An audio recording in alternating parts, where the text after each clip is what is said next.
welcome to Ask Me About K-Pop, the essential guide for recent converts and season fans alike. My name is Shannon. And I'm Angelica. And welcome to yet another KCON LA recap episode. Woo! Real talk, we're still very recovering from an incredibly long weekend. My brain is mush. My body is tired and my brain is mush. And I am 65% functioning human being at the moment, which is better than I was yesterday. -3 on a scale of 1 to 10. I made a pot of coffee without the pot of coffee underneath it. That's how I started my day at 2 p.m. Yeah, we both woke up yesterday after 1:30 p.m. I think we woke up at the exact same time. We woke up at 1:40 exactly. Yeah. And I immediately texted Shannon and was just like, oh my God.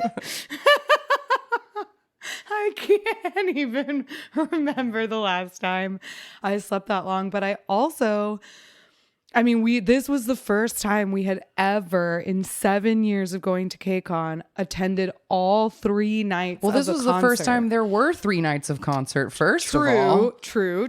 Yeah, there were a lot of differences in this year's KCON than in past years, for sure.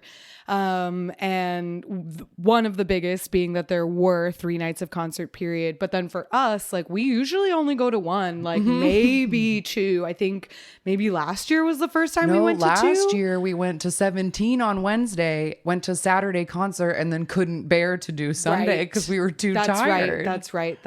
And then this year we went to all 3. Thank God we didn't have another concert earlier that week. I would not have survived it, but we did somehow.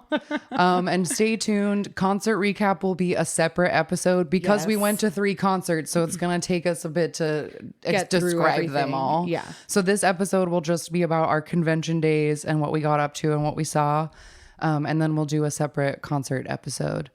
But yeah, so KCON LA 2023. Friday. We'll start there. Yes. You went to I had to work, so I met you, and the convention floor closes around 4 or 5 p.m. I think the last day, maybe they lasted until like 6. I think they shut it at 6, but the badge pickup for you was already closed when we got there, so we couldn't get you in. So I couldn't get into the convention anyway. But you went to the convention the first day, so what did you do? Okay, so first of all, because Friday was the night that we were going to see Taemin, I wanted to have like a shawl outfit on. Yes. So on Thursday, I put on some Pearl Aqua press-ons, which I got so many compliments on over the weekend. They were a great addition to my outfit. And I wore a little like Pearl Aqua leotard with white overalls, and then I put a bunch of my like shiny pins on the overalls to complete the outfit. And I have a pair of Adidas that have Pearl Aqua stripes, so I felt ready. Yeah. I pulled up to the convention. I wanted to get there earlier than I did, but like I'm not really a morning person, so I think I got there at like 10:30 maybe. That's earlier than either of the days you and I went together, so well done. And when I got there, as I was trying to pull into the parking garage, I could see that the line to get in was like wrapped around the entire block like twice. Wild. It was so wild. I found my way to like the front door, and there was supposed to be like a door just for press, and I couldn't find it that day. I saw it another day and was like, oh, oops. Talked to like a million security guards, like, where do I go? They sent me on a wild goose chase, like across the whole place. So then I was just like, fine. And I got into one of the lines that was shorter than the other one, but I was in line for 45 minutes out in the sun. And like, that wasn't too fun. But then I got in again, another scramble to try to find the press desk, sent in 40 different directions, found it, got my press badge. Got up to the press room where I had to like sit and have a cup of coffee and like write myself because I was so anxious because like I felt like I couldn't find a parking spot. Like I paid and got into the garage, and since they let me pay and it wasn't marked as full, I assumed there was a spot, but it took me forever to find a spot. So I was like panicking, like, what if I can't park my car? And then getting in, so I just sit for a minute. And while I was in there, I saw our pal Emerson, who we met last year at the convention. She is a radio DJ and has a K-pop show that airs in New York and New Jersey. And we're probably going to go on it soon. So if you live in that area, stay tuned. We chatted for a bit, but I wanted to head over to, there was a Taemin fan meet in the fan meet space. So I walked over there. And the security people were like, if you want to go to the fan meet, like get in this line. So I started walking past the line. And first of all, I was like, everybody in the line was also wearing like pearl aqua and white outfits. And I was like, yes, we're all on the same page today. And so many people had their shouting stars like tied to their backpacks and stuff. And so I was like, yes, my people. But then the line just kept going all the way down this hallway, like forever. I feel like there was, I'm not good at judging crowds, but I feel like there were at least 150 people on this line. So I got in line, and then Jamie and Squid from our Discord found me in line. And so they joined me and we like chatted, and it was so nice to see them and talk to them. And while we were in line, a bunch of lovely shawls. I wish that more of them had put like their ats on the freebies that they gave away so that I could thank them. But like, I got cute Taemin photo cards and a really cute little holographic sticker that's like a baby chick, but then its eyes and mouth were the 6v6. Cute. And that was so cute. I got this beautiful little friendship bracelet with like shiny pearl aqua beads, and I wore it all weekend. It was gorgeous and I treasure it so much. And I got a pretty little like charm that had a little diamond on the end, and like all the stuff was so beautiful, and like it's so kind when people do things like that. But then we heard a girl like yelling in the hallway, like, we're so sorry, they're not letting any more people in, because the room that they had designated for the fan meets only held like 35 people. Yeah. So like almost nobody got into this little meeting, and we all had to leave. And as we were trying to leave this very crowded hallway, we were getting shouted at, like, get out of the hallway, it's a fire hazard. Like, we're trying. There was so much like aggro security yelling this year, I will say. Yeah, well, one of the major differences this year, aside from the 3 nights of concerts, was the location inside of the convention center itself, because the convention center has like 2 main buildings that are across the street from one another and connected through this like bridge. Sky bridge, you like walk across the street within the building. And normally, like, one of the sides is the side that is closer to the arena is smaller than the other side across the street. And the side that's closer to the arena is usually where they only have like, that's where you pick up your wristbands and then you cross into the main convention area, and that's where the convention floor is. And they have a whole hallway with like 2 rooms for panels and 2 rooms for workshops, and then a different room for like the Boys Planet auditions and etc. And then like another section entirely for the meet and greets.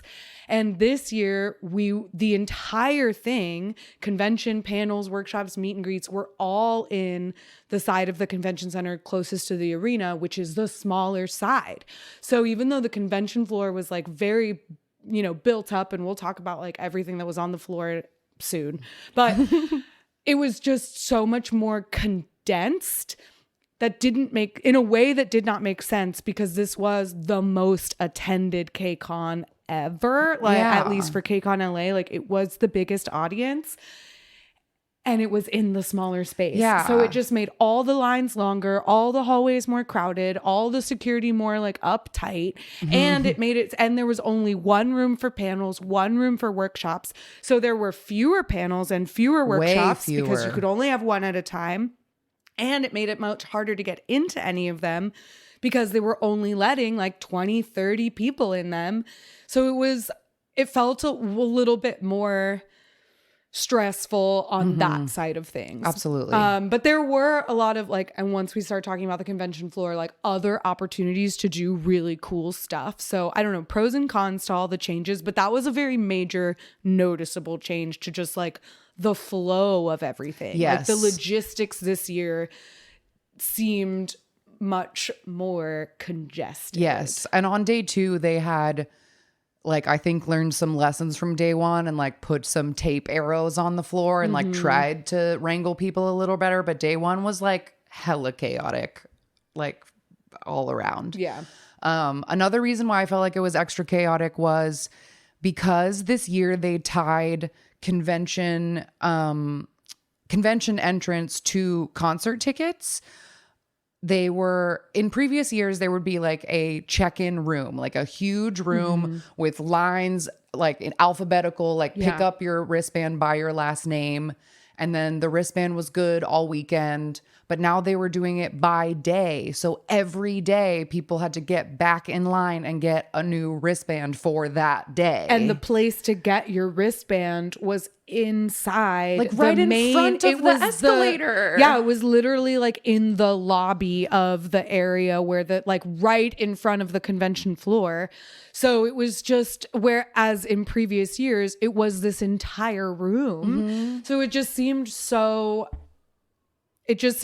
dumb, like that they would have organized it that way. I just don't know what the thinking was behind that when like every other year it's gone so much smoother. Yes. Like the biggest confusion was like, where do you go? But once you got there, you were there for like 10 minutes and then you had everything you needed.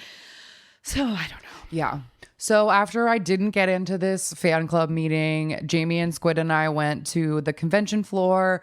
They wanted to go like get in line for a freebie or check something out. And I hadn't been down there yet. So I was like, see y'all later. I'm just going to go make a loop. And this is a funny thing, but a few minutes after we separated, I passed them again on the floor and I went like, boo. And they did not see me. So I had to act like I did not do that and like run away and hope nobody behind me saw that very embarrassing moment.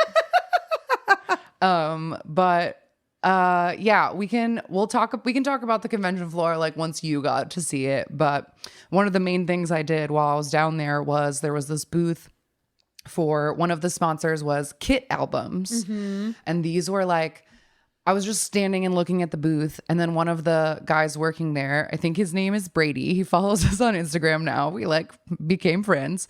And he was like, oh, are you interested? And I was like, yeah, give me your spiel. So I stood there and let him give me the spiel. And the thing with the Kit albums is that it's essentially, I said it was like a big hit clips.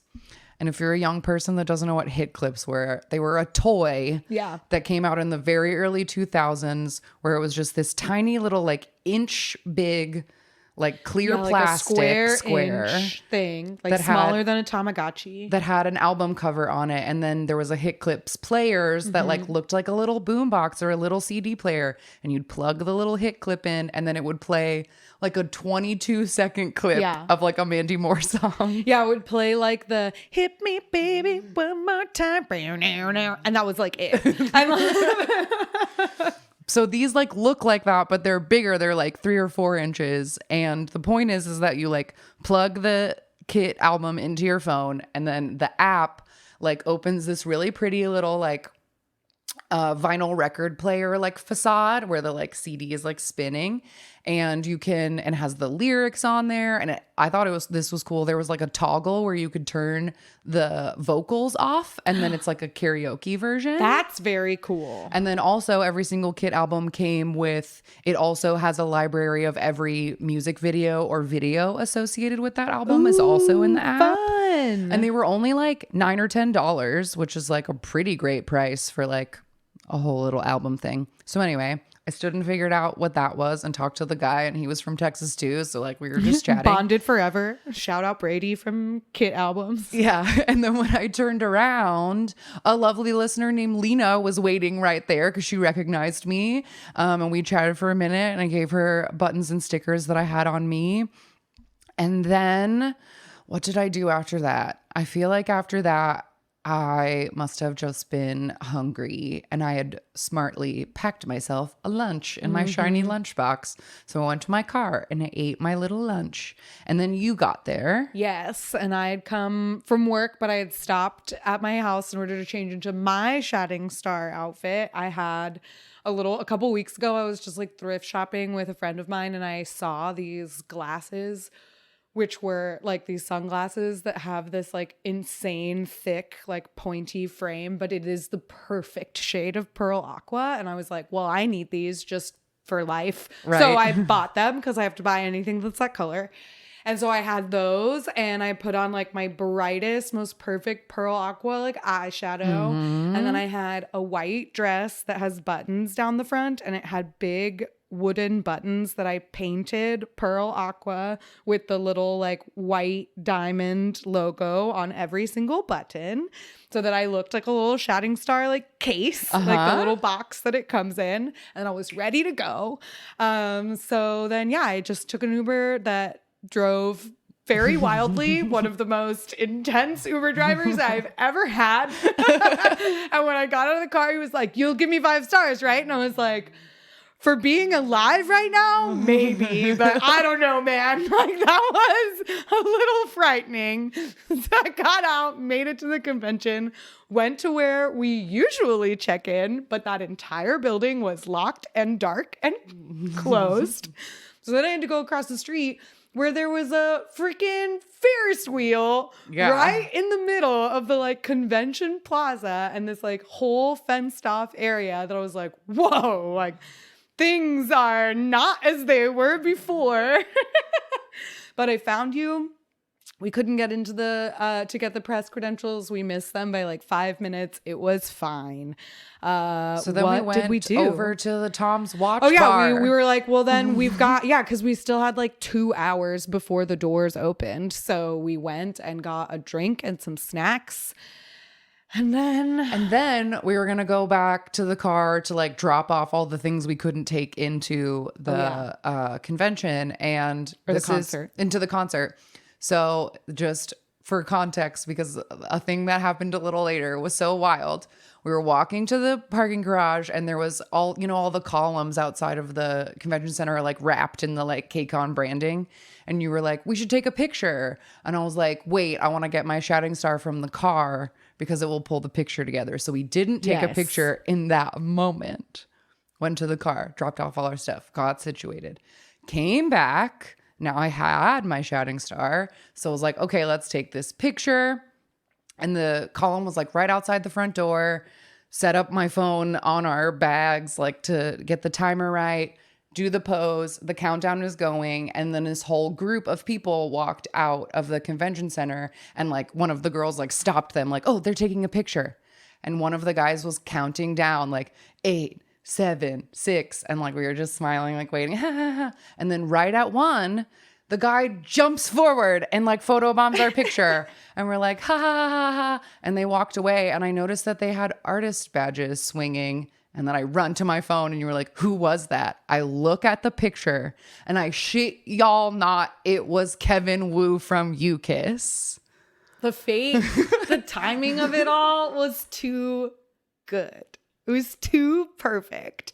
And like he was wearing like black leather pants and like a blue and white and black like leather like racer jacket or whatever. So when he like jumped into the picture, I was like, this guy looks like an idol. Like, what's his deal? And I honestly thought that he had missed the picture, and I shouted that at him. "I think you missed it."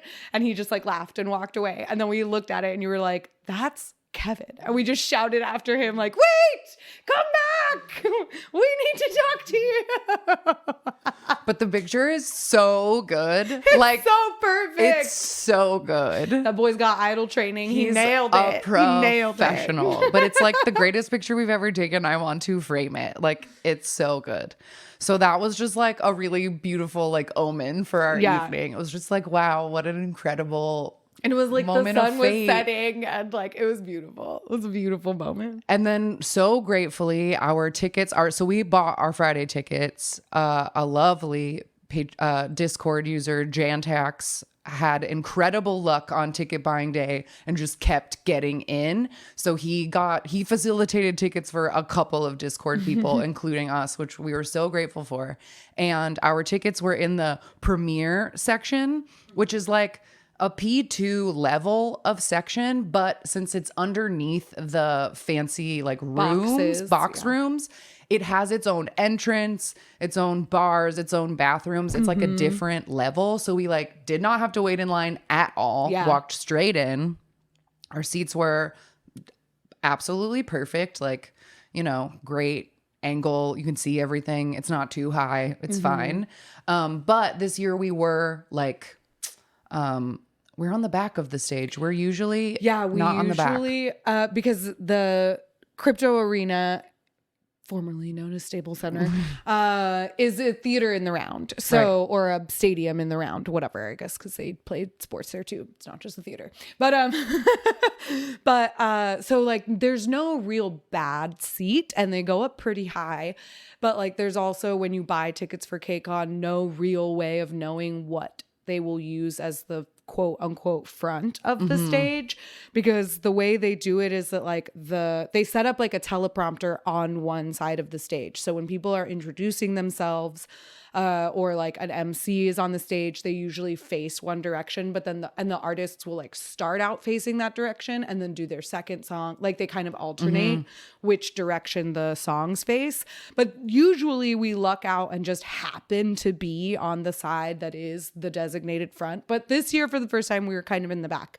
But we were also like sort of at like, because the stage was like a square, and then it had these two like rectangular little runways that came out of two of the corners, so it looked like a weird little like Tetris piece, and we were kind of at like an angle where we could see like the whole stage. We weren't we were like at one of the corners, so we had a nice view of everything. But I realize now, oops, we're talking about concert.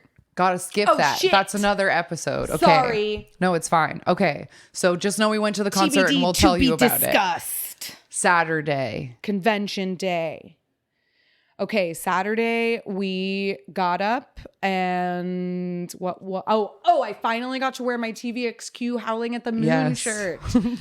Because I made that last year for KCON and it didn't come in time for me to wear it.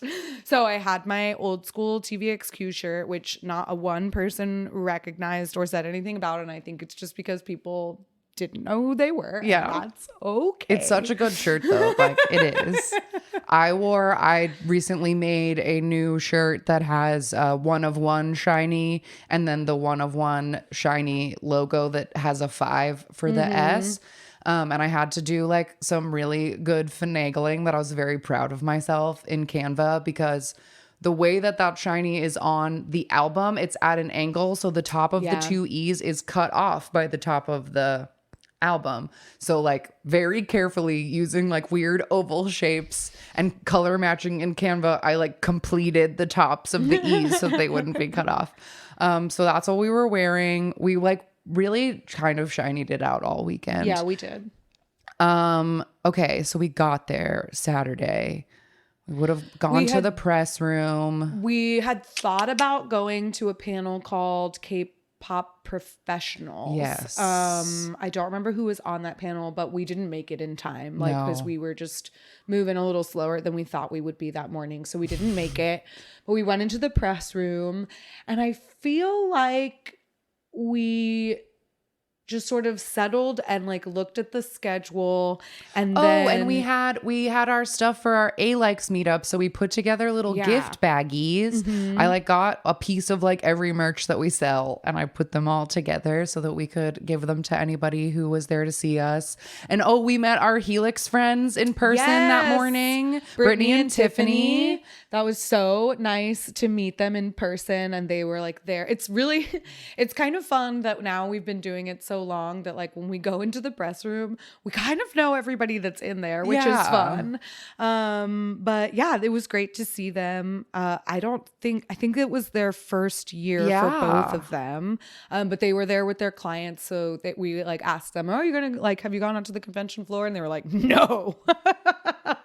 Which was funny because like so this year, because of which side of the convention center we were on, the press room this year was like an observation room. Yeah, it had windows overlooking the entire convention floor. And the press room was situated right in front of the KCON stage, which is there every year on the convention floor. But this year had like a different itinerary. Cool things. Totally. So we had like a great view, and you could see like the whole convention floor from the press room. So you could get a really good idea of like how many freaking people there were down there, which was a lot. But yeah, so it was nice to see them and say hello, and we made our little care packages. And then I think we kind of just hung there until it was time to meet people. Yeah, I know we were talking to Michaela from the K-pop cast. We hung with her a bunch over the weekend.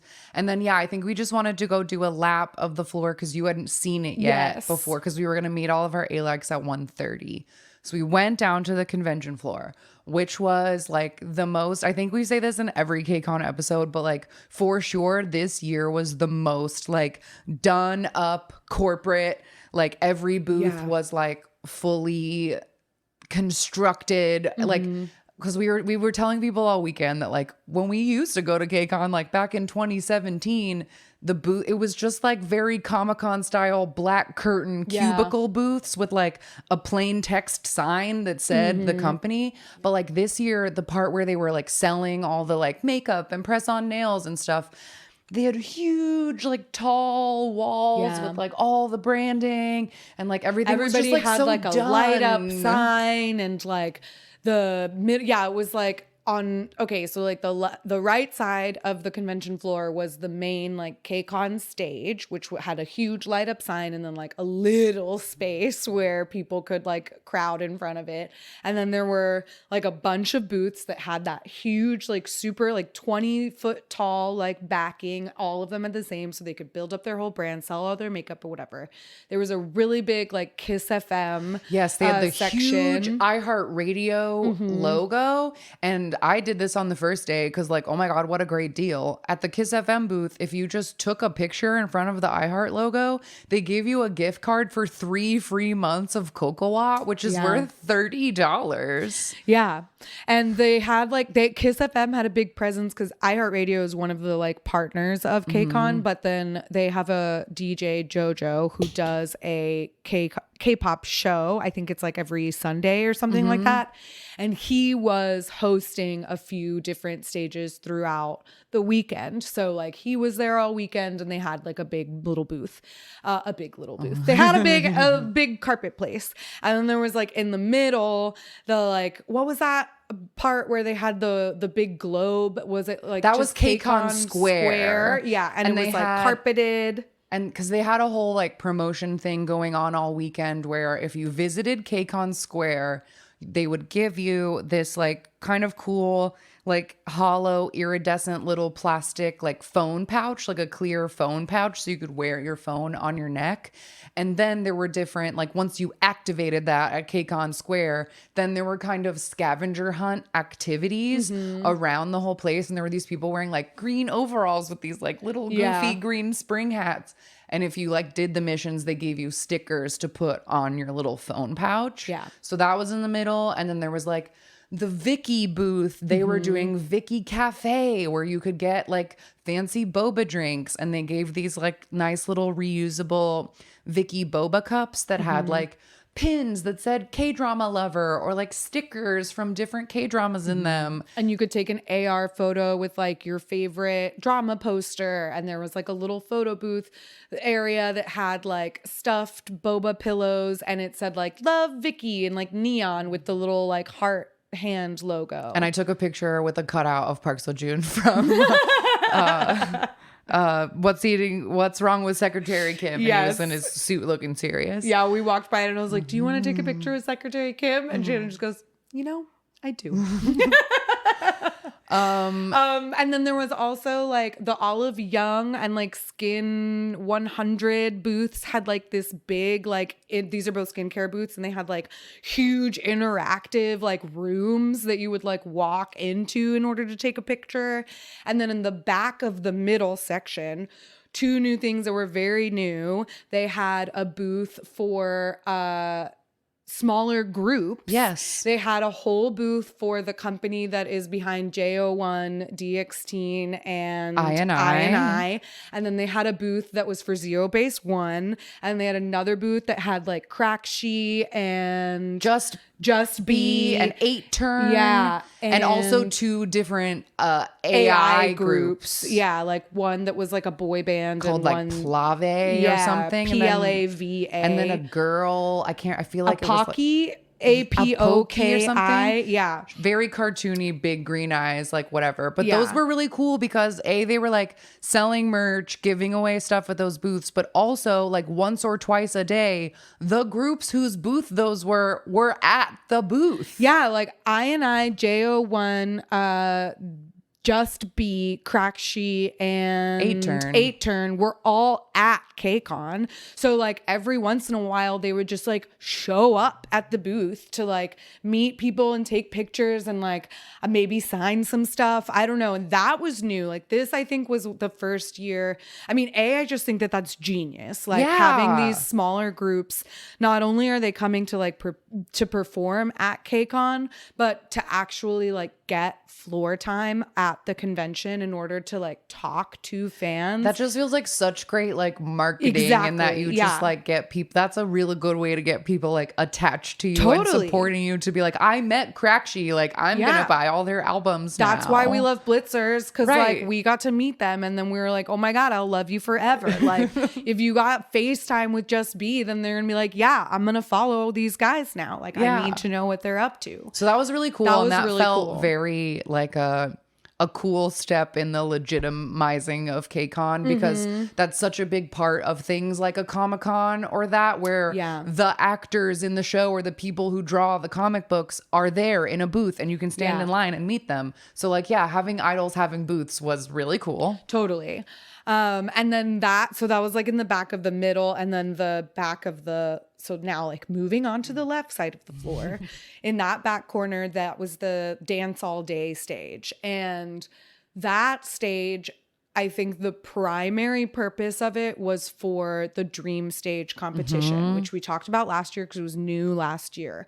But this is a really cool opportunity for fans to basically cattle call audition for a chance to dance with an idol group on stage during KCON that night. So each night, they did it on Friday too, right? Yeah, they did it every night. Each night of the concert, or each day of the convention, you could like sign up and you got like a number. Yeah, there was like people walking around all weekend with like the their numbers little on numbers them, on like them. they're running a marathon. And so you like get a number and then you do basically the chorus of whatever song they're going to do that night. So like you'll find out what they did. Concerts. But yeah, the Dance All Day was almost entirely this year either Dream Stage auditions or groups or cover dance teams showing up to teach people dances. And then they only did like 1 hour of random play at like the end of the day every day, which I think was the most surprising thing to me this year, and what I felt like was the biggest missing piece of KCON. Because every other year that I've gone to KCON, even the very first one, Toyota, who was not a sponsor this year, by the way, had a like random dance booth where all day long they would play random songs and anyone could jump in the middle, and they would give away concert tickets or whatever. And that was always my favorite, to just stand there. Because I love watching people do random play.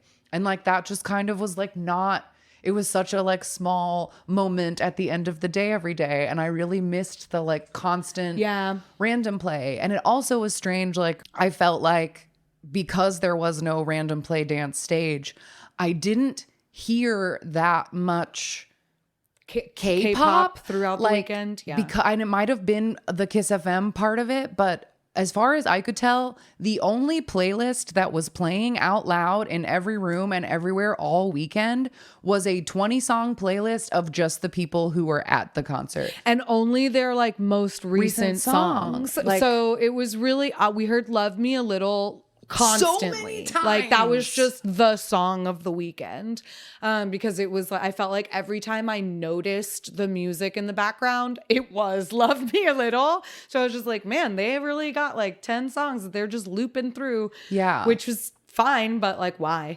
Because that always just feels like a fun part of KCON to me, is like all these people here are K-pop fans and we all know so much music like throughout time or whatever, and it's playing and people singing, they like know the dance, and like I don't know, that just felt like it was kind of missing.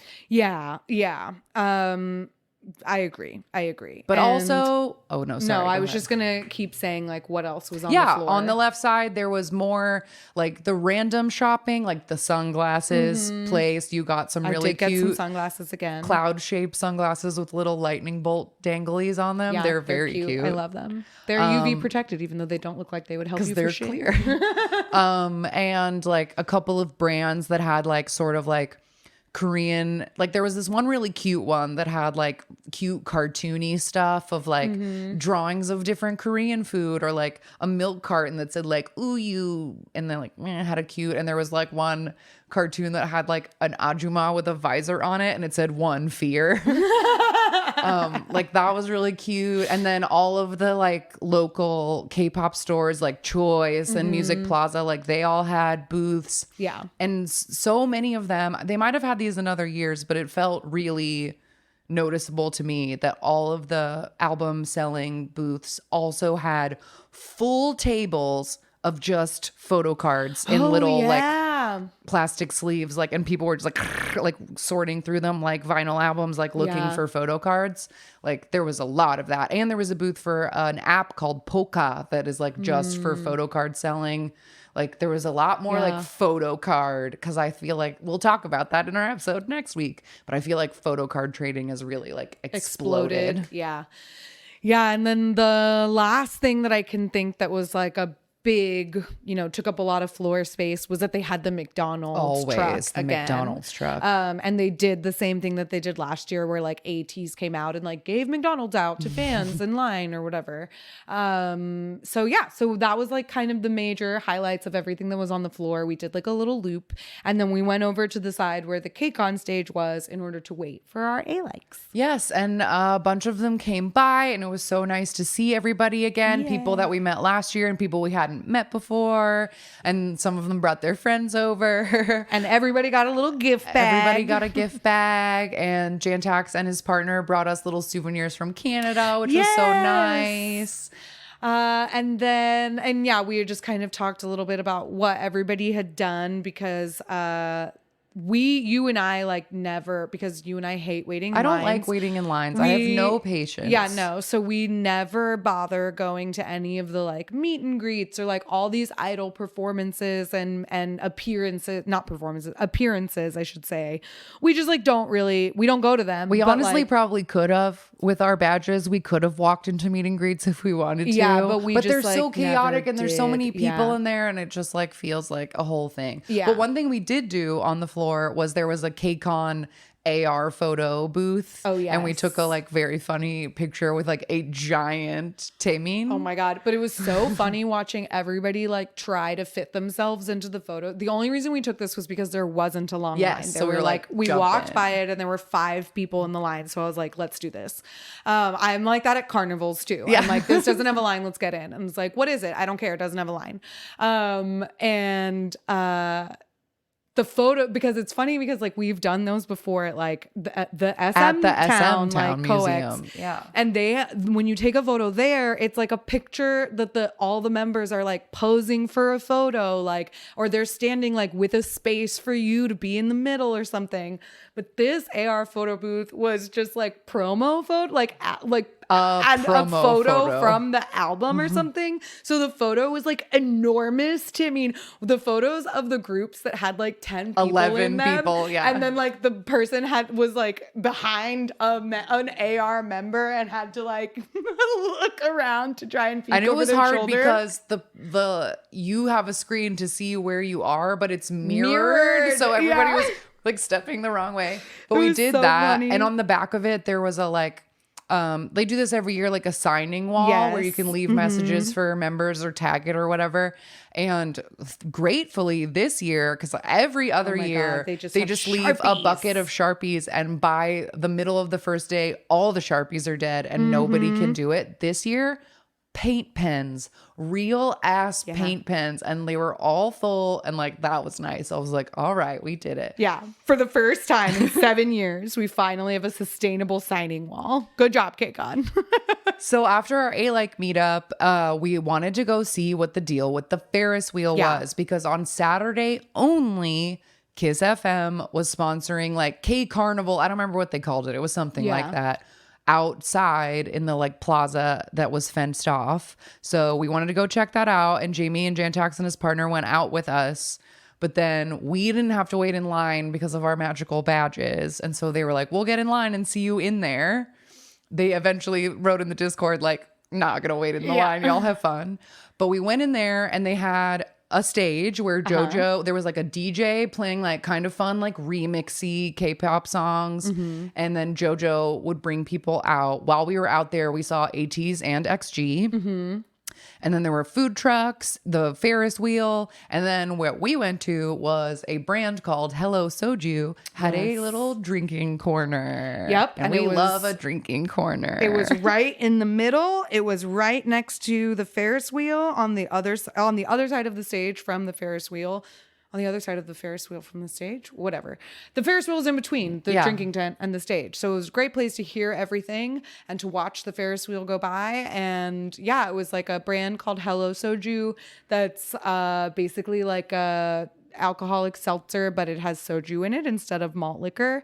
And yeah, they packed quite a punch. We had like 2 of them and then afterward we left and I was like, oh wait, I'm kind of buzzed. Yeah. So Michaela from K-Pop Cast was standing at a table. So we were like, all right. And we just like parked and drank our drinks and chitty chatted. And the Hello Soju people came by to like film us being like, what do you think of it? And I felt a little bad because I was like, oh yeah, like, you know, I was worried it would taste a lot like aspartame or something.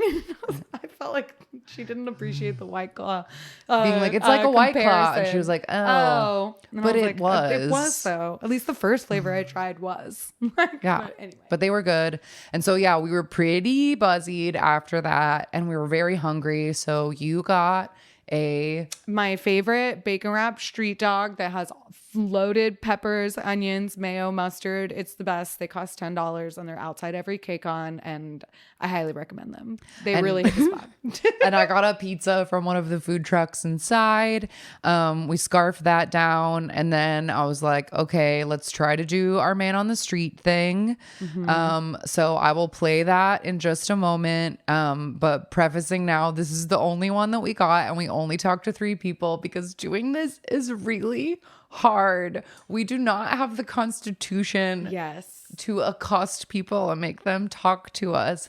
And I thought it last year too, like if we take microphones out and look official, people will make eye contact with us and want, because you know, like you see a news camera out on the corner and people like go try to jump in it. Like I assumed that like if we look like we're doing something that people will be like, I want to do that. But I swear to God, as soon as we take the microphones out, people like refuse to look at us. Yeah, they like avoid eye contact at all costs. And so it's like very difficult to do. We did talk to a couple of people, so let's hear that now. Hello, people. Coming to you live from KCON 2023.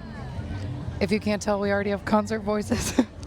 We sure do. Mine is so much worse than yours. Yeah, I fully expected mine to be as bad as yours, but I lucked out.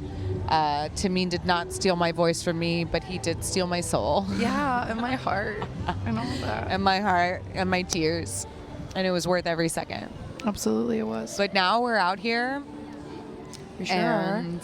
We're going to see if we can get brave enough to like make some strangers talk to us. Yep. Because last year everybody loved it when we talked to strangers. And it was not as painful as we initially thought it was going to be. Yeah. You might be able to hear some K-pop in the background because this year a brand new thing of KCON is this little K-pop Kiss FM village that's outside. It's got a whole ass Ferris wheel. A Ferris wheel. A stage where XG was on just a moment ago, as well as ATEEZ. We were in there at the beer tent while they were performing. Yeah, we were drinking some Hello Soju. Check out Hello Soju at a Shout out near you. to Hello Soju.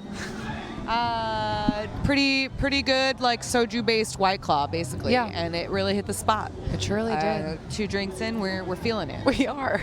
And Will we're it having a make good us time. brave enough to talk to people? Let's find Let's find out. All right, let's go try to see if we can. Oh, my phone is falling on the ground. It's so hard to do things. Oh, my shiny bag is so dirty. I never take this. I have my Jinro Soju shiny bag on me today that I paid 75 American dollars for, which is why I've never gotten it dirty. We're gonna walk around the crypto.com arena, see if there's people lined up for the show that might want to talk to us. I already got my hot dog, Yes. which is a KCON staple. I break the pain like this, my big venom, this, that big venom, this, that big venom. We just found out that we have concert tickets for tonight as well. Thank you, KCON Press Room, for providing those. We love you. We're gonna see if everyone will be nice to Rain tonight or not. Yeah, can't wait to see Rain again. It's been many years since we saw him at the Hollywood Bowl. What feels like a lifetime ago. Yep. Oh, there's not really that many people out here. No. I thought there was gonna be a whole gang. Maybe it's still too early. There are some people sitting in the line, though. I bet Yeah. they'd chat with us. We'll see. Great. Hello. First off, tell us your name. I'm Anna. So nice to meet you, Anna. Is this your very first KCON? This is my second KCON. Incredible. Welcome. You look amazing. Yes. First, I'm going to ask you an extra question. Tell us a little bit about your outfit today.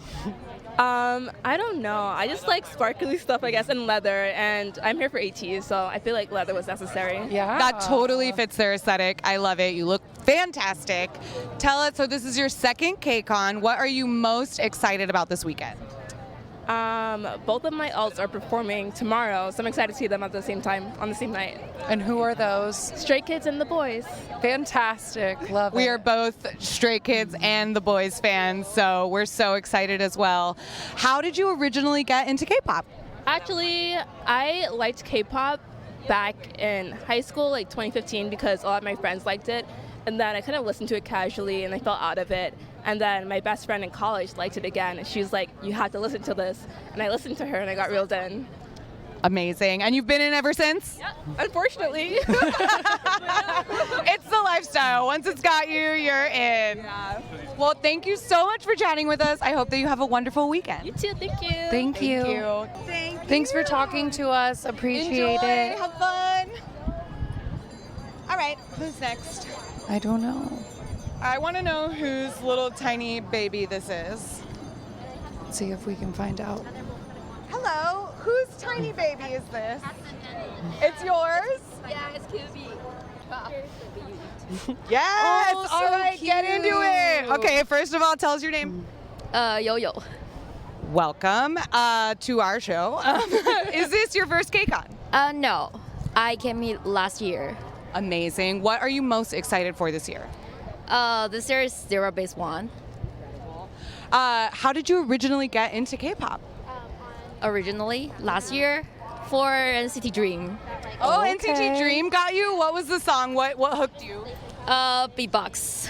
I love it. And so tell us about these little babies that you brought with you. He's so cute.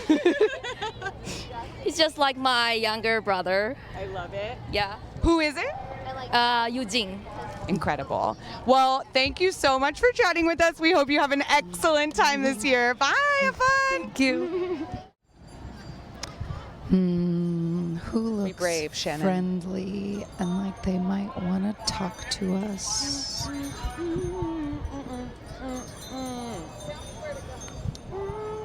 Ooh, where's that water coming from?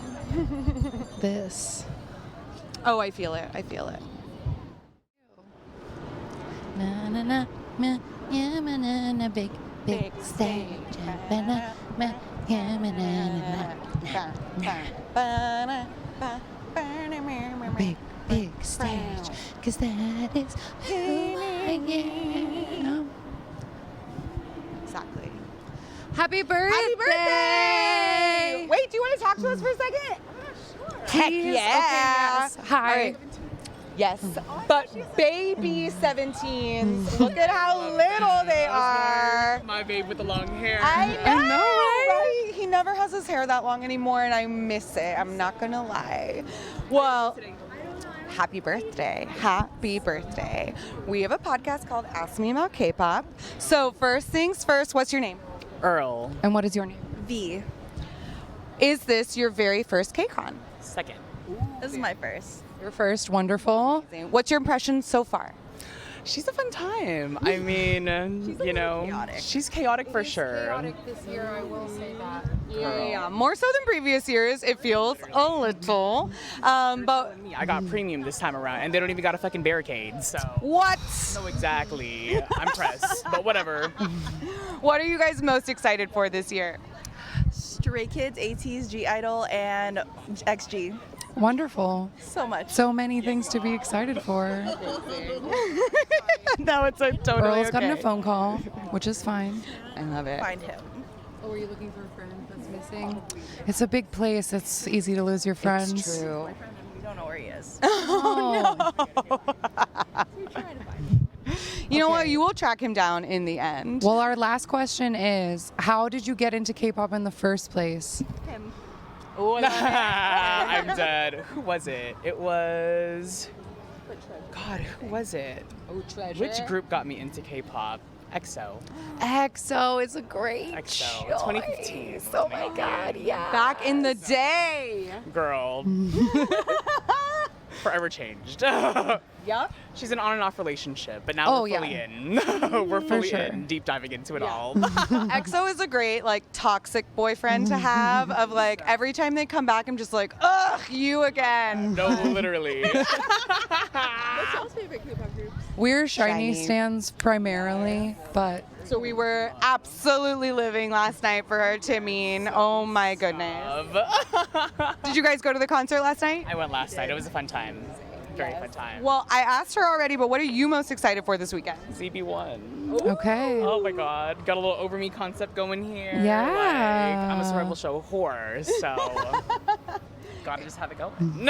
Incredible. Well, have a fantastic weekend. It was so nice to meet you. Happy birthday. Here are buttons for our podcast Yes, if you want to listen when this enjoy. episode comes out. Thank you. Have a great Bye. time.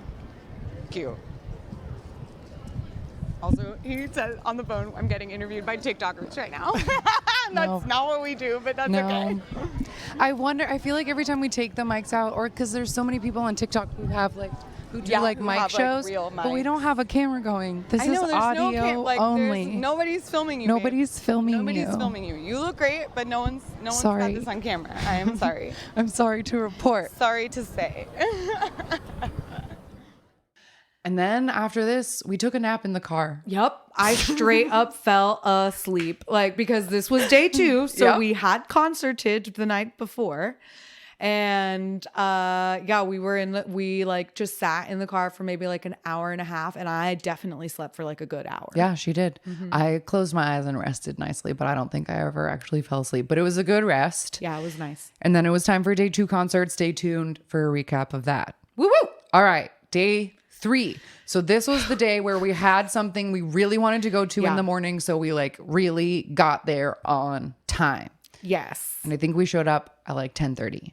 Yeah, and this panel was like at 11, and so we like as soon as we got there, we basically just went straight into the panel room, which was great because we were like we had to wait in the line, which is fine. And it's just funny because like the security people, like like when you're first walking through like the metal detectors and stuff, they'll be like, "Oh, that badge will get you anywhere. Just go wherever you want and like look like you know where you're going." And then we'll be like, "Okay." So then we'll do that, and then somebody else will be like, "Where are you going?" Like Yeah. get in line. So everybody tells you something different whenever you go to KCON. Just like prepare for it. Yeah. Especially when you're trying to get into the concert, they'll be like, "Go through this door." No, you need to go through that door. Who told you to come over here? You gotta go over there. It's ridiculous.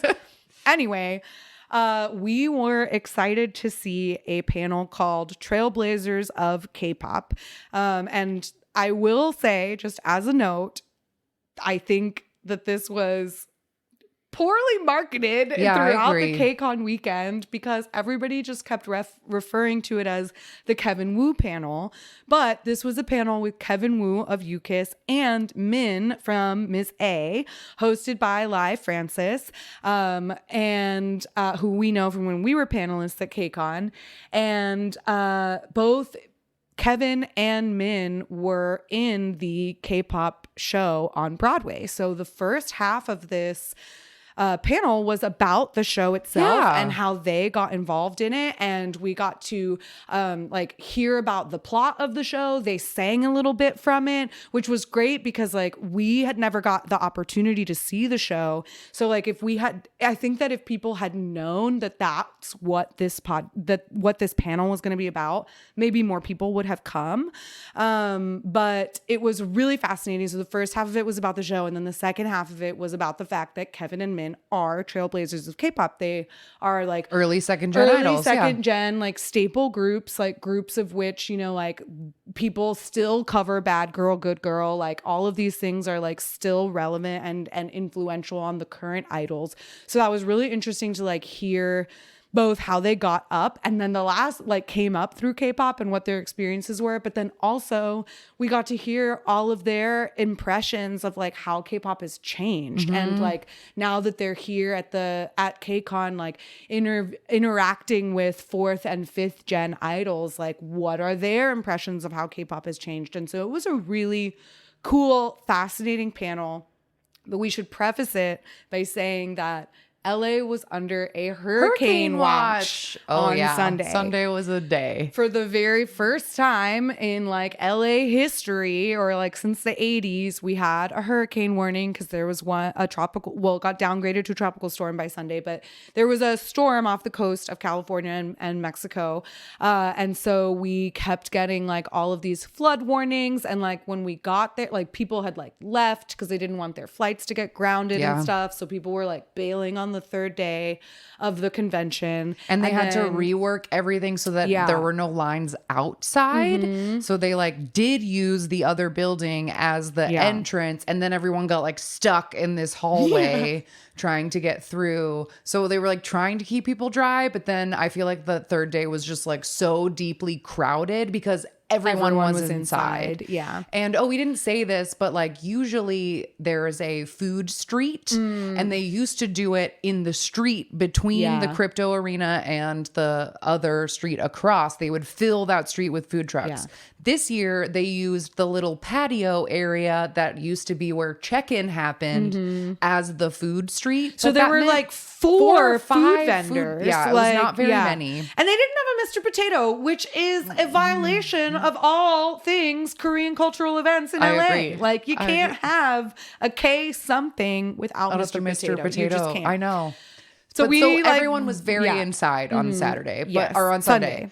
But also a fun moment of the Kevin Wu panel was That's that why I brought it up. Everybody's phones, everybody, including Kevin and Min's phone, did the like emergency warning all at once. And then we were all like, oh no, what are we going to do? Yeah. A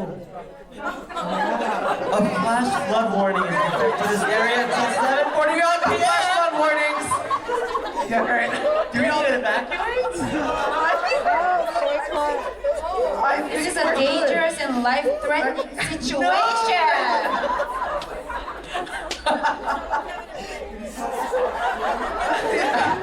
At least we'll have each other. We have each other. I got dibs in the snack room. Don't even. Someone get the toilet paper.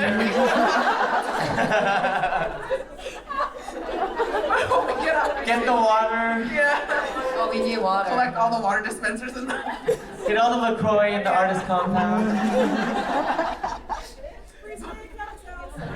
I'll get some for you guys too. I just love how we all just collectively looked at it. If we all collect like 3 bottles each, that'll be enough to last for 2 days. Yeah. But knock on wood. Let's not manifest that. No. But I think we're good though, right? Yeah, I think we're good. We're good. It just means that if you're out driving and stuff, watch out. Oh, no one's driving here. So. We're camping here. We're locked in here, so be good. Yeah. We're on the second floor. It's It's a possibility. It's a possibility. But like I said, at least we have each other. Yeah. We have each other. Special memories. It was just like a very adorable moment.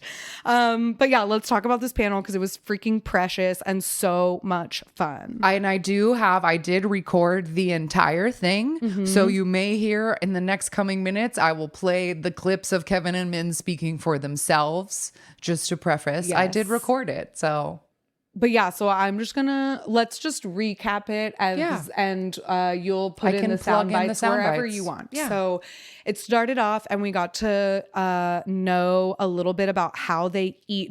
Like I said, the first part about it was the show. The first part of it was about the Broadway show. I can talk. You can. You're doing it. And so we started out by learning how each one of them got into the show or became a part of it. And Min told us that she had gotten DM'd. So for me, I was living in Korea, and I was in my room and I randomly got a DM from I don't really like check the request part, but then that's a whole can of worms. You don't want to go there. You want to go there. Yeah, but then that night I wanted to go there. So let's see what's going on in my DM. And then I got a DM from the Sujin 언니, who's the music director of K-pop Broadway, and she was, saying hi, like, I'm Sujin, and we're about to go on Broadway, and we would like to have you on our show. And I was like, Broadway? And then I clicked the link, and they were doing off-Broadway for many years. So I replied saying, I would love to do it. So the process was I sent them my self-tape of acting, and I sang in the video, and then they were like, come to New York, we'll fly you out. And I was like, New York? I would love to go back. New York! That's how the whole casting process happened for me. So did you submit your videos through DMs too? So I'm just like, what? Did you submit your videos through DMs too? No, I sent them via email. Okay. So you're exchanging your whole thing. And then they were asking me for my video of dancing, and I was like, you can find it on YouTube. You really have to see. A legend.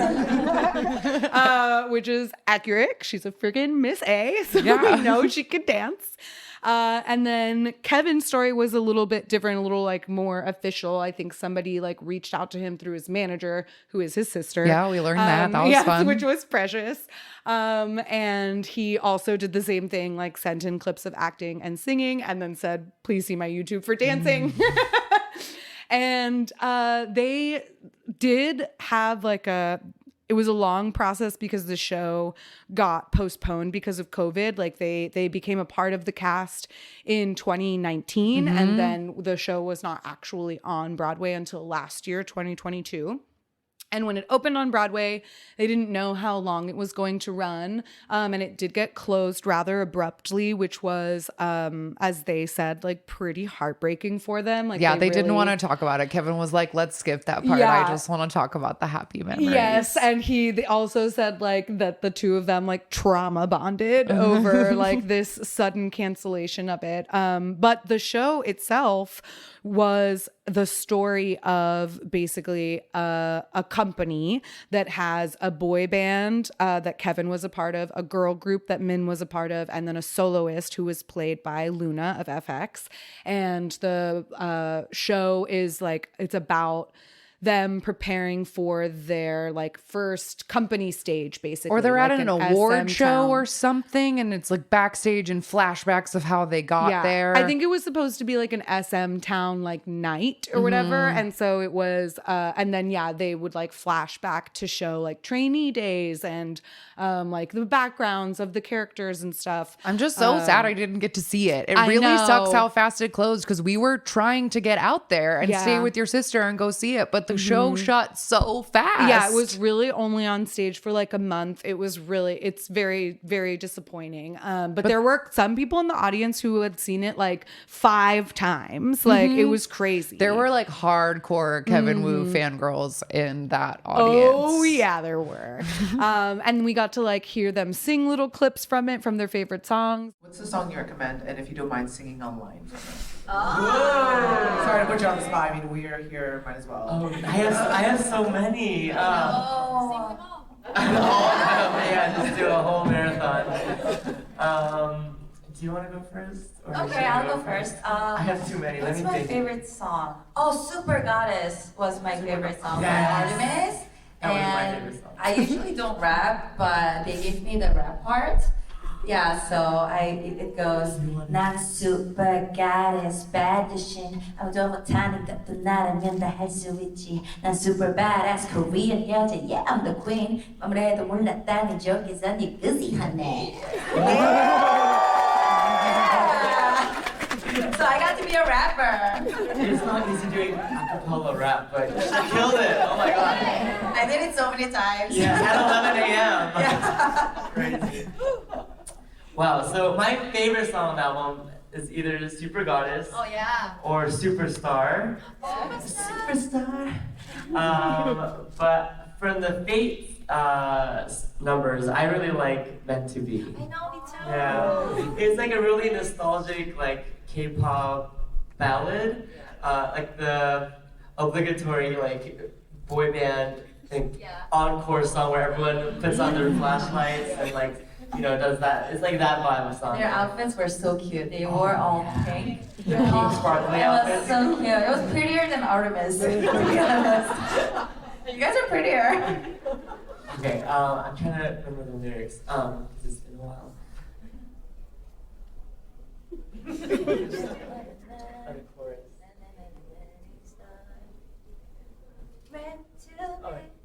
Okay, here we go. We're meant to be 마치 운명같이 We're nothing alike 너무도 달라 But that's what gets us apart Through good and bad Let me take you just the way you are We're nothing alike We're nothing alike You and I are fate And then they also talked about because Lai asked them, like the show, how much of the show was realistic versus like a sort of fictionalized account of what it's like to be a trainee. And both Min and Kevin said that the creators of the show had actually asked for a lot of their input and when it came to the writing process of like what was their experience. So they both agreed that it felt pretty true to life, and that like there were different aspects of the harder parts of it that they really related to. The Artemis scene, like we were talking about how we don't know if you're gonna get to debut or not, and that was basically my whole training years for 6.5 years, almost 7 years. Oh, yeah, that's right. Yeah. You were a trainee since 2000. How old were you? I was in 6th grade. Oh my god. Yeah, elementary school. Yeah, so. Legend. Legend. Yeah, I saw people coming in and out so many times, and I used to do evaluation, this thing called evaluation. Monthly, right? Monthly, and then every adult would come and see me perform and see if I improved or not, and then, and like, it was sad, like seeing people getting cut, and they were so sad, and I was like, am I gonna get cut? Am I gonna get to debut? Like, when am I gonna debut? And then like even like the people who came after me like became idols first, and they got to debut earlier than me, and then they became like superstars in Korea. And I was looking at the whole their journey and my journey, and I started comparing myself. I was like, oh, am I gonna like, is this my way? Like, is this my like kid? Is this your path? Oh, is this my path? Yeah, so that was. But you're a superstar, what are you talking about? You're a queen of your own. Literally all these K-pop idols right now are looking up to you. Both of you, correct. Oh. I resonate with that scene. There was a line in Artemis where one of the members, Kate, she says, I didn't know this day would come, but we made it. We made it, and yeah. she was in tears. I remember that I scene, teared up a so- lot when she said that. Yeah. So, like, I really felt like that phrase, art imitates life, was literally K-pop Broadway. Like, our life story was shown on that stage. So it was very, very surreal. Yeah. And then Kevin said, Oh, for me, it was when I had some beef with members. and he literally said the word beef, and Shannon and And I we were like slapped each other hitting in the each other so seats. much. Yeah. We're all guys, of course we're gonna have beef. But like, it's not only about the beef within the members, also about identity. And me as a Korean American having, conflicts with other members who don't understand where I come from or where other members come from because of their cultural background, and also working together since like we were kids. Like, I think in the play we were together since we were like 8 or 9. So also that brotherhood, it shows like an arc of how we really truly bonded, and then at the end it finishes off with this finale where everyone kind of comes together and there's just this beautiful unity between the members. So it really shows that arc, and I could really relate to most of those experiences personally. So yeah, we were that Yukis deep dive. We were not exaggerating any of it. We heard it hit from it his so mouth. hard. The beefs. They had beef. They had beef. So funny. So funny. But yeah, so that was great to hear. And then we got to hear a little bit, like I said, about how they came to be. Most memorable moment of your career thus far? Sorry? Your most memorable moment. Memorable moment? Yeah, There's a your career. lot. Top 3 moments then. 3? Yeah. If you can't choose one, I'm giving you an option to name 3. When I made a first debut Of with course. Miss A, yeah, that was because I didn't believe it till my date of the debut, because Yeah. it kept my debut kept on delaying. So it was supposed to be like next week, and then it got canceled, and then it was supposed to be like tomorrow, it got canceled. Wow. So yeah, even after like my music video shoot, I didn't believe it, because I was just like, oh, I might get canceled again. So I mean, Yeah. yeah. And then when I got the first Music 일등? show award? Music show award. number 1 award on M Countdown. Yeah. Countdown. Yeah, and that's when I cried so much, and I in that like 10 seconds, all those moments that I doubted myself, and I like it just fast forwarded in like a short movie, and yeah, when I see that video of me crying, I'm like there. So yeah, that was like one of my favorite memorable moments, and then just meeting fans. Yeah. Just everywhere in the world. Now that K-pop has become so global, and I can like meet my fans online. Yeah. So yeah. Even today. Even today. Yeah. Yeah. So you already mentioned about your debut. For those who are meeting you today for the first time, getting to know you, how did you get into JYP? Obviously, you didn't get a DM during that time. There was no Instagram. It wasn't like K-pop Broadway. So Yeah. how was your audition process like? And how'd you get? So I was a big fan of Rain. Oh, Yeah. I was a big My fan of idol. Rain, and I found out that he was in JYP. So I was like, I want to go in that company, and I want to become a singer. So I taped myself, and then I sent it to JYP, and they liked the video, and they suggested me to audition at Lotte World, which is like a Six Flag in Korea. So there were like thousands of people auditioning, and I got the first place. So I got to so I got to sign with JYP, and yeah, when we had a meeting with my parents, and they were like, oh, like Min's gonna debut in like 6 months, and then it became 6.5 years. Oh, 6 months. Yo. Yeah, so that's how it happened. Oh my gosh. If you don't mind me, what was your audition song? Or like... My audition song, my dance song was Without Me by Eminem. Yeah. Wow, really? I did not know. You still remember it? Yeah, I do. That's crazy. Yeah, I popped and locked.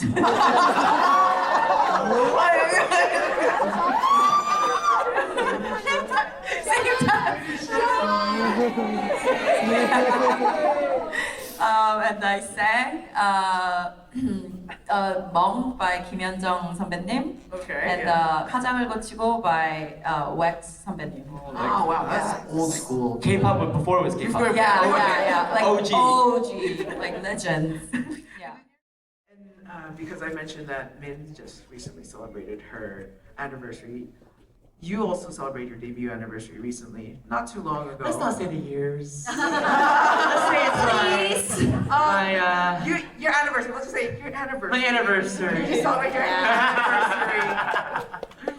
How does it feel like watching your journey as well, in your career? How does it feel? How does it feel being on this journey? Oh my goodness. I mean, now it's hard to count the years. I'm just like Min said. This is my life. I'm not going anywhere. I'm not in a rush. You know, I have my whole life ahead of me to live out my dreams, and I'm fulfilling them one dream at a time. And you guys are experiencing that with me. Like my Clovers and Kiss Me's have been there since day one, and you've seen how much I've grown since I was 15 years old. And now I'm 18, you know. Stop saying that.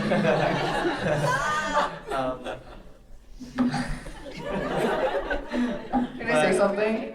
When you debuted, that's when I got into K-pop. Really? So that's like, however many years that you said. Yeah. How many? Yeah. That's how long. Wow. 3 years. So you. 3 years, baby. Oh, you're baby up here. But no, like I said, I'm just so happy and fortunate to first of all have my fans to be supporting me throughout my whole journey, and also being able to live out my passion, which is singing and being on stage, performing. So yeah, I'm just grateful every day to live out my dreams. If you don't mind me asking, what was your debut song? What was your audition song? Sorry. Your audition song, whether it's singing or dancing. If you don't mind. Oh, my audition. It was Richard Marx, Now and Forever. Now and forever, I'll be your man. But imagine this when I was 14. I don't know why it chose such a classic. Is it like a mature love song? At 14, and then for dance, I did a freestyle dance to, I don't remember. I think they just turned on the random beat. Song. Yeah, I don't think it was a song. God, I can't look at that video again. I hope that gets deleted in the history of all of the internet.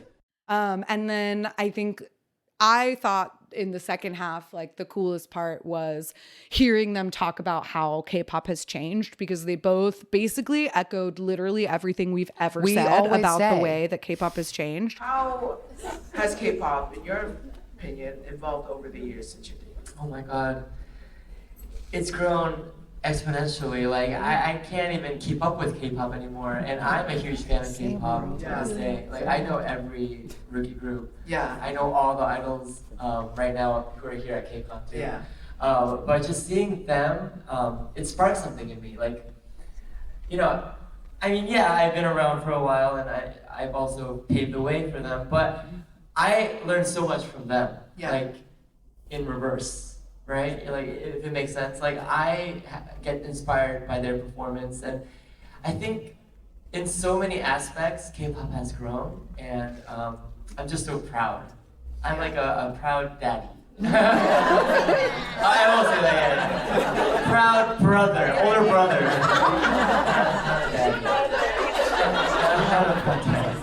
But to some of these kids, I might. If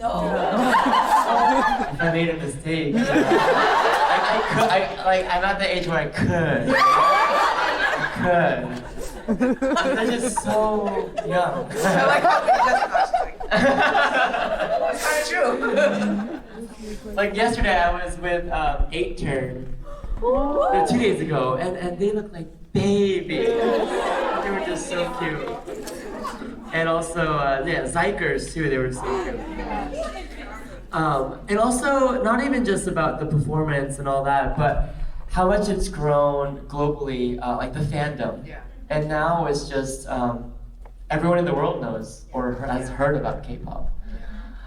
So I think that is a huge milestone for us. And artists selling out stadiums, Yes. like Blackpink, Twice, BTS, Stray Kids, like it's really, really.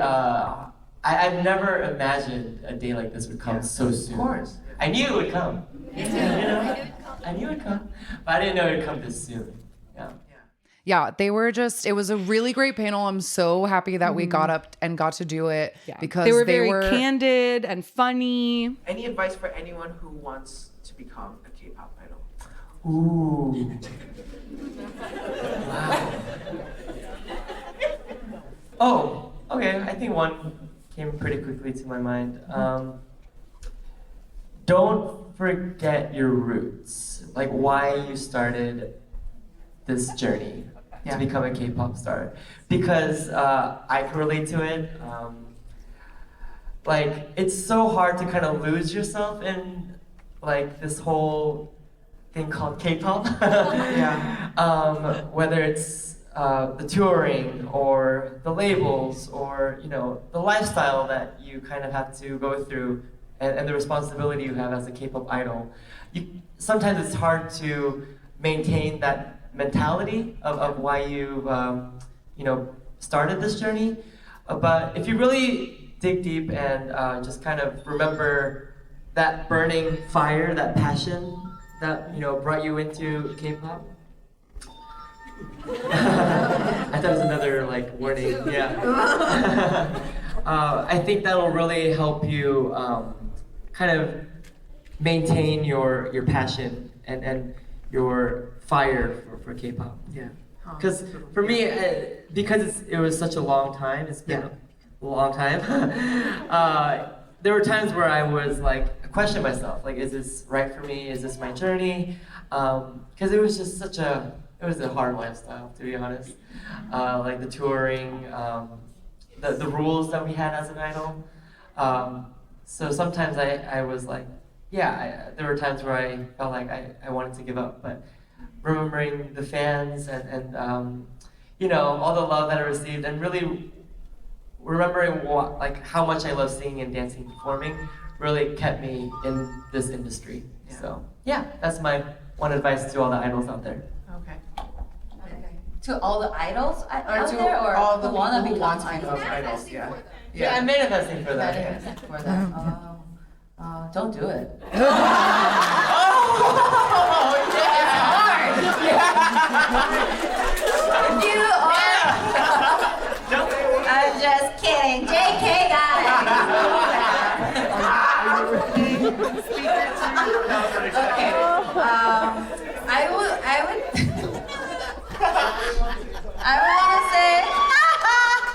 want to say, don't give up, because like I said earlier, there's gonna be a lot of moments that you would just want to be and I don't want to do it. F it, I don't want to do it. What am I doing? But yeah, I think I agree with Kevin. If you remember where you came from and where why you started all this and what was the purpose, then just keep going and do not give up, because I've been in this industry for so many years, and I've seen people just going in and out and disappearing, or became a superstar and just gone, or but one thing I saw was people who don't give up, they all made it. So yeah. I've seen that. So I believe in that. So don't give up. Yeah. Or don't do it. And now it's so globalized auditions, so there's so many auditions all over the world, even in America. Yeah. So if you guys are aspiring K-pop idols, is there anyone who wants to be a K-pop idol? Oh, no one. Don't do it. Yeah. candid and funny and interesting. And yeah, it just like felt very intimate because it was like early in the morning and so many people had bailed because of the rain that there were like, I don't know, maybe 50 people in there. And then it was nice. One of his fan clubs or, you know, Kevin Wu hardcores who were there had printed up really cute little banners that had his name and said KCON 2023. So after he was like, let's all take a picture.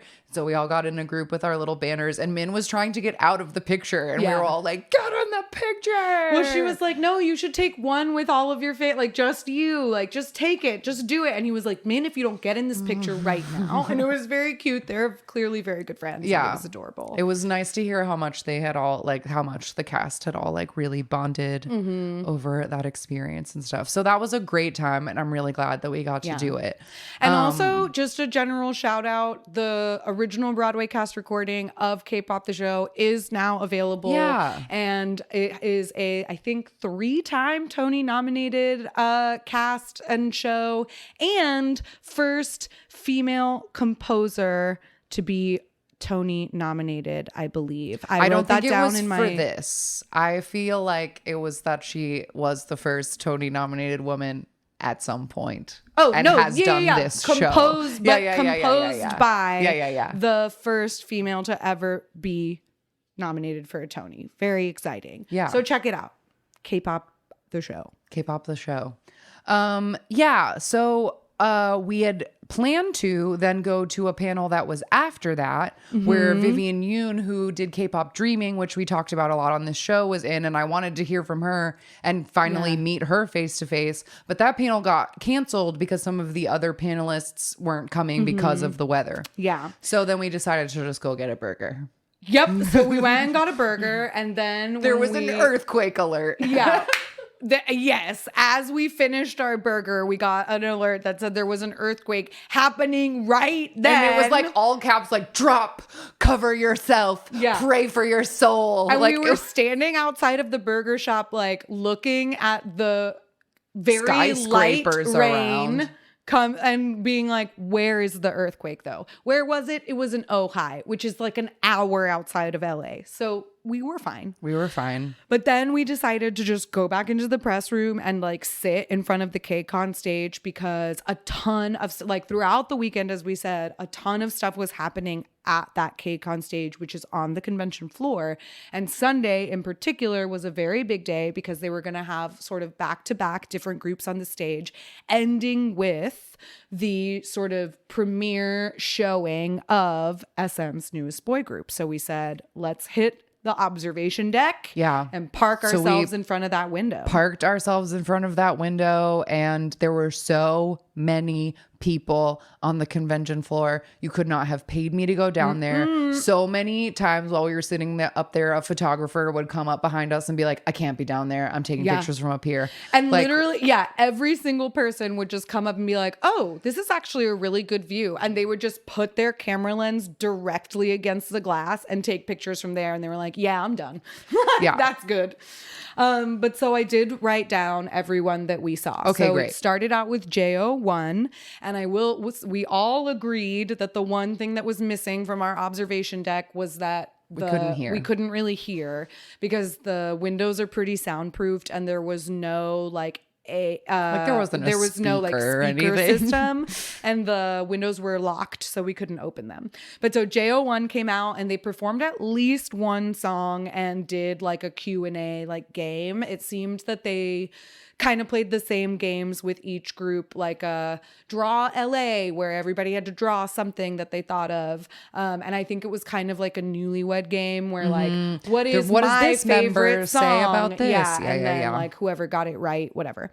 So JO1 came out first, and then ATEEZ came out with JoJo Live. And so they performed a couple of songs and did a Q&A with him. Then ITZY came out also with JoJo Live. And they did have all members, even though I think Leah was like recently injured. Seen on Twitter that morning that like Leah has like a neck injury, and so like people were talking about how she's just like she'll be on stage, and then when the members take a picture backstage, she's not there anymore. So I was surprised to see her there. Yeah, but she was there. And I don't remember ITZY performing, to be honest. They might I feel have like not they because they were going to be on the big stage that night. Because the interesting thing was, and we'll get to it because it's the next couple of performances, but some of the KCON stage events were marked as a showcase. Yes. And last year they did a rookie showcase, which was on Friday night. It was a separate like event in one room, and all of these rookie people like did a little showcase. But this year they mixed those showcase stages in with the KCON stage, because I know that in the other days, like when I was waiting in line for the Taemin thing, Shonu and Hyungwon did something, Wavy did something, but they just played a game and left because they were doing a big stage. And that's what group, like we saw that last year with like Stacy, where they came out and they talked, and they were wearing their stage outfits, but they didn't actually sing or dance. They just came out and appeared and then left. And so some of the groups like earlier in the day did that. And then then there was a bunch of showcases in the row. At the there end were of Saturday. 3. The first one was Just B, and so they came out and they did a dance cover of Butter, and there were only 5 of the 6 members there. I only know that because we looked at like a picture of them, we were and like, there where's were 6, Just but B? there's only 5 present at KCON. So they started with a dance cover of Butter, and then they did like a stand and sing ballad, which I don't know the name of because I don't know Just B, and we couldn't really hear it. And then XG came out for their showcase. They looked like fruit stripe gum because they were all wearing like a different bright color, like yellow and orange and red and green. It was great. They looked super good. And they started out by doing a dance cover to a Mary J. Blige song, which was very fun. And then Kevin Wu was the MC. And they like played some games where they had to wear these like name tag headbands. And then they did again, I don't know the name of this song, but they did a song where the choreo happens with chairs. And then they did Left and Right. No, sorry, it's just called Left, Right. And then they did TGIF. So they did 4 songs altogether, I think. And there were 1,000 people. Like the amount of people in front of that stage for XG was bananas. It was like bleeding into all the other booths. Like they had to try to put barricades in front of the selling booths to try to like corral the people in. But there were so many people down there. I was like amazed. Yeah, it was pretty wild. And we learned that this showcase stage where they came out and they had Kevin as the MC and they played multiple games, introduced themselves individually, and did 4 different songs. This was their original appearance at KCON. But because 50/50 had to drop out of their appearance, XG filled in for 50/50 on the main stage at the concert. So they actually got to do 2 performances, but originally this was supposed to be the only thing they did. So pretty cool that they would have come all the way to KCON just for that one thing, but also was a great show to see because it was a little bit more than we saw of them at the concert. And then the last showcase of the day was Rise. Yes. So we started out with like a VCR member intro of everybody straight into the first song, which is something they already released on YouTube. It was like a 1.5 minute like dance performance, very intense. Lot of jumping, choreo goes super hard. There are 7 members of Rise, which is a combination of Rise and Realize. Kevin Wu was the MC for this as well. So he came out after their first little performance, and then they did like individual intros and get to know you games with Kevin. And then they performed their second song, which is like a B-side / pre-release for their upcoming debut, which will happen in September. And it was called Memories. And it was so wonderful. Good. Yeah. It's so good. Spoiler alert, they were also a surprise on the Sunday night concert, so we got to hear this better and not through a window. But I think that this Memory song is beautiful. Like it's so good. It feels like so SM, and like it has a little bit of like your NCT rapping, but there's like something It's more of a pop punky, but like the melody is so beautiful. And the song just like feels like beautiful summertime freedom. And the music video that they did drop after the stage has them like doing like rope swings into a river. Like it's got those vibes. Yeah, it's a very like happy, feel good, bubbly sort of song, without being like, it's not super cutesy or anything. It's just really fresh. And yeah, that was super fun. There were a ton of people there. I had something that I was going to say and it's out of my brain now. So it was a good time. It was just very cool. And it's why I wanted to park in front of that window, because I wanted to be able to say in 10 more years, like I was there the first time like Rise performed somewhere. Like that was pretty neat to just like be there. And that there were so many people down there watching who probably didn't have concert tickets. Like that is the very neat part about these past couple of years with KCON, like weaving in more idol interactions into the cheaper part of the convention, because it's hard to get concert tickets and they cost a lot. So it's really nice that people have opportunities to see idols in ways that you wouldn't get to. Totally. And also while we were between XG and Rise, at some point ATEEZ came out and was like standing at a booth, and so they had like snaked them through the crowd for something. For something else, some other appearance. I know, and I heard like other people in line just talking about like, oh, well, I saw them walking by and like took a picture with him, or like I was waiting for them to enter the KCON like spotlight area and like he waved at me or whatever. Yeah. So like you really can have a lot of different idol interactions if you're willing to like wait in line and, you know, shove up against the barrier, etc. Which we're not willing to do. No. So we see those things from afar and in a comfortable chair behind glass. But that's the way we like it. So yeah, that was the last thing that we like saw. We ran down to the convention floor to talk to a couple of people, get business cards at a couple of booths, and they were doing that Sunday especially at the Viggy booth. They were doing that Sunday thing where they just send people out with boxes and just start throwing the freebies at anyone who will take them because they don't want to take them back home. So that's a KCON tip. If you like, I mean, a lot of stuff was gone because we did go, some of the skincare booths were giving out like full size stuff, and by Sunday it was all gone. But sometimes you can get the stuff on Sunday without waiting in line because they don't want to take it. Because they don't want to take it. And if you're somebody who enjoys having like life-size cutouts of Park Seo-joon, like you can get those on give Sunday them to too. you. So that was it. We then just spent the next hour like saying goodbye to all of our press friends in the press room. And where did we just went and hid in the car because it was pouring rain. It was pouring rain. And so we just went and sat in the car for like another hour, and just to like be off of our feet.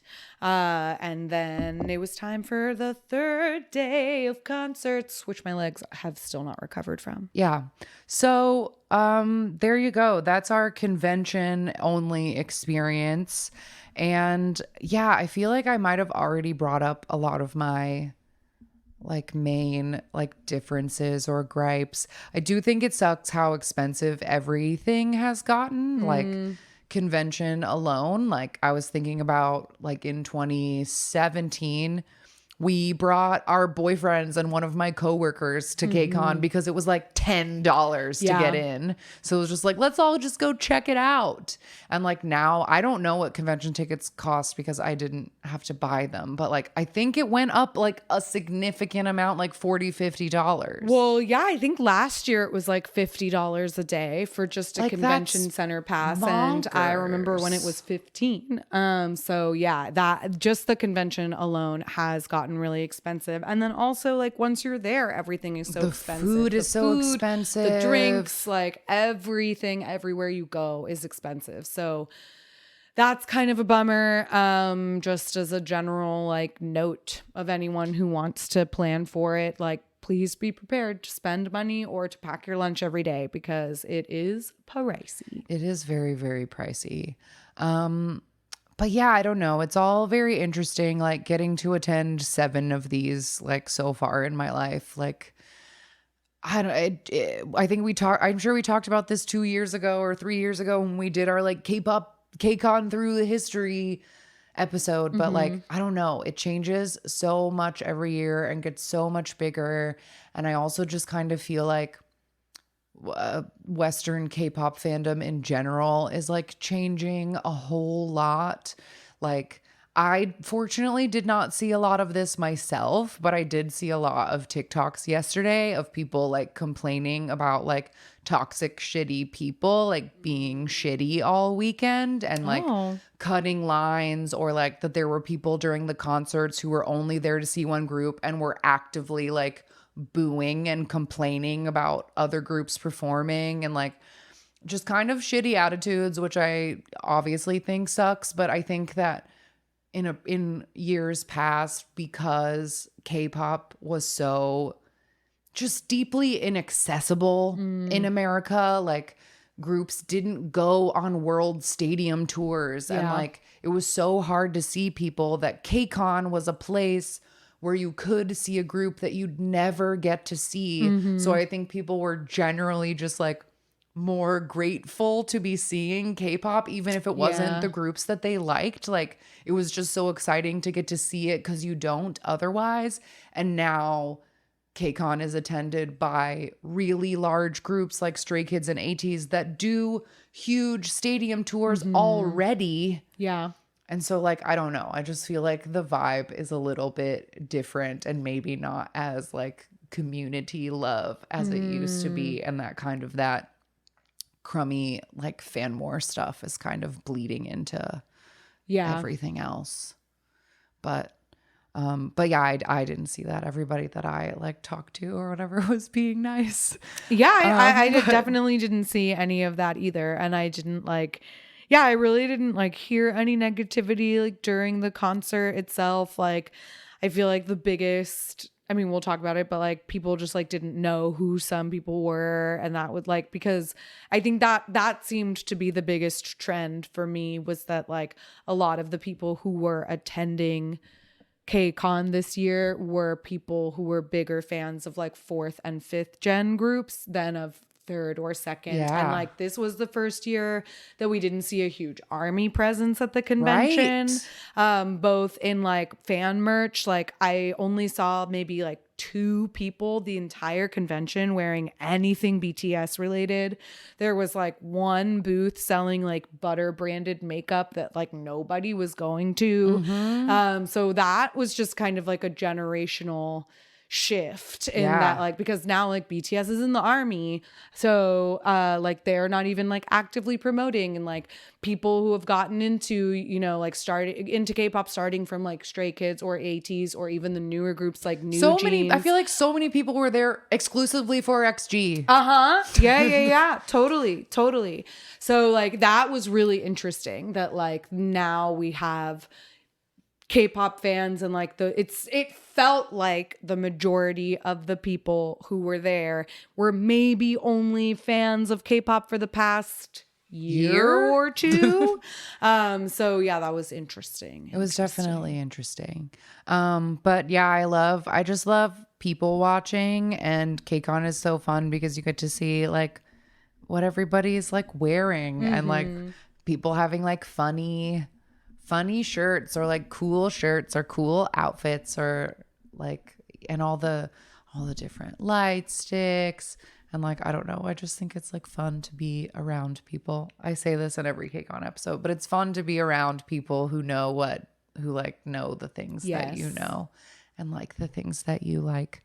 But it was an interesting year for sure, between the crowded chaos, the really wet day, like there was a lot going on. A lot of things happening. Yeah, a lot of things happening. But that is everything we did during the convention. So stay tuned for our concert recap. That will be a different episode because we have 3 nights to cover. And with that, we'll be right back with a random game. All right, we are back. And this week, the random number generator gave us a 4-member girl group called JQT. They debuted in 2009, and the name stands for, the J is the common letter in all of their names. And then the QT was to stand for both quality and quartet. Yes, because there were 4 of them. They were under GP Entertainment, and 3 of them were originally from a disbanded group called I-13. And then throughout their career, they lost one member, Min Sun, and then replaced her in order to stay 4. And then 3 of the members eventually went on to switch labels together and re-debut under another group called S The One. But JQT itself was fairly short-lived. They officially disbanded in 2012 when their contracts expired and would not be renewed. The members didn't want to renew. And overall, they only released 1 EP and 4 singles. So they did win 1 award in 2010 at the 18th Korean Culture Entertainment Awards. But it seems like their most popular music video is called Peekaboo. I also noticed that one of the members was called Jin Kyung at the time, but she changed her name and is the actress Lee Sun Bin, who's in a million things. And I just scanned her Asian Wiki, and she had a cameo in The Heavenly Idol, which I just watched on Patreon. She's the only one who has a link on her name on the Wikipedia. But yeah, their most popular music video, Peekaboo. It's interestingly spelled capital P-E-E, capital K, capital B, like Peekaboo. So yeah, we're going to check this out. If you want to watch it with us, you can just press play when I say go. And just in case it makes a difference, we are watching the version that is on the MV Korea channel. Because There's it says one on 1TheK. Yeah, but this one says it's 1080p. So we figured that was the better choice. So yeah, if you want to watch JQT Peekaboo with us, pull it up and press play when I say go. 3, 2, 1, go. All right. Oh, Strobin. 4 members. We've got 2 sets. White one with dramatic black outfits, and then a like brick wall with spray paint Peekaboo. Got a lot of like feathers and bedazzlements on these outfits. One of them has huge orange hair. Yeah, this already feels super 2011 in the styling, in the sound of this song. It's like got like kind of tiara moment, like vibe. The strobing, I'm glad nobody really does. Maybe they still do, but I feel like this level of like strobe light in a music video is not as popular as it was for a time. Yes. It still happens every once in a while, but not as much. Body rolls. Drama running in big fluffy dresses down a hallway.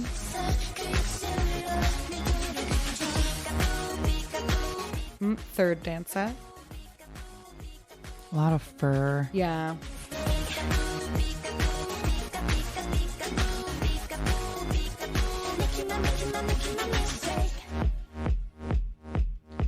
I like this girl's orange hair when it's curly. Yeah. It's pretty. It really stands But this out one a lot. has like a shag with the long layer underneath. And so like you could definitely like put it into a ponytail and then have like the short. Yeah, you know what I mean? Yeah, that haircut for sure. One of my least favorite K-pop haircuts. And it's just like so chunky in her face. I do really like the fluffy gown, the glamorous gowns in the hallway set though. And I like in that white and black set, the one that's wearing the pants, she looks classy. Yes, I do always appreciate a wide leg dress pant.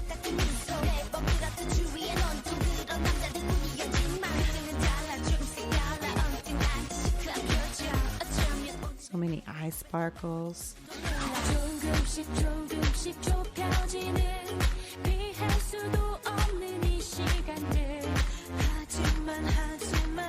Oh, that's a fun little fringe collar or wrist cuffs. Oh, and she's not wearing them all the time. Weird. It keeps like flashing and they're on and off.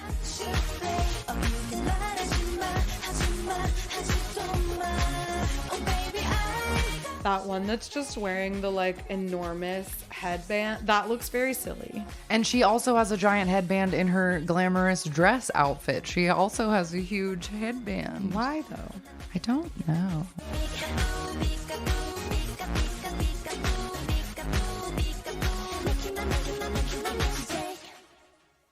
All right. Alrighty. Peekaboo. JQT. JQT. Fantastic. All right. It is weekly recommendation time. Do you have anything that you would like to recommend? I do actually, because I just watched it today, and that is Jihyo from Twice came out with a solo called Killing Me Good. And the EP is called Zone. I think there's like 6 songs on it. And it's very cool and smooth and groovy. And she's such a good singer. She really plays with like the lower registers of her voice in the EP. But the title song, like, it's very catchy. It's been kind of stuck in my head all day. And the dance is really fun. And the music video, she looks so good.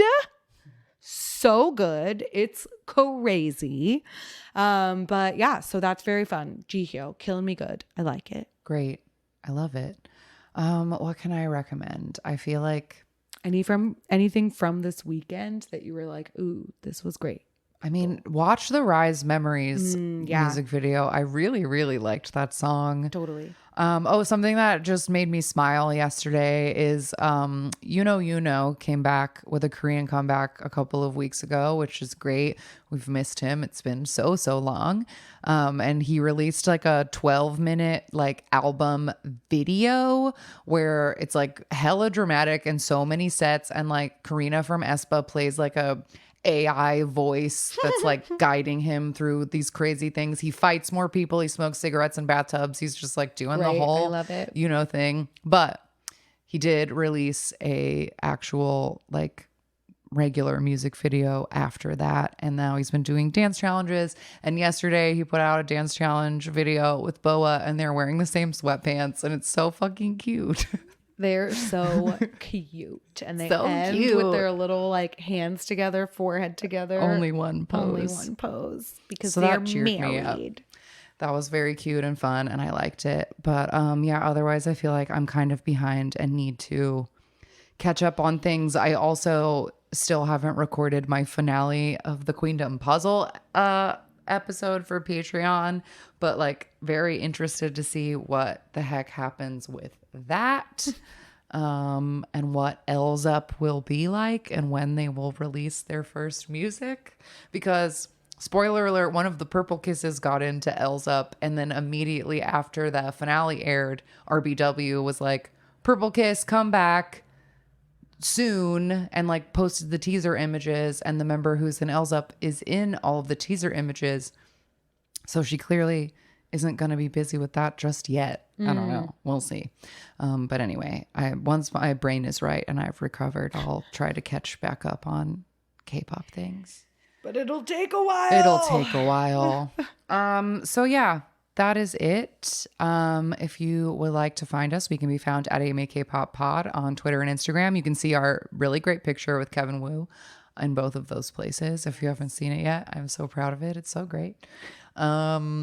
And ask me about kpop.com for merch, patreon.com/AMAKpop for bonus Patreon episodes, linktree/AMAKpop for playlists and the Discord. You can email us, amakpop@gmail.com. You can call us 181-AMAKpop5. You can send us mail, P.O. Box 26096, Los Angeles, California 90026.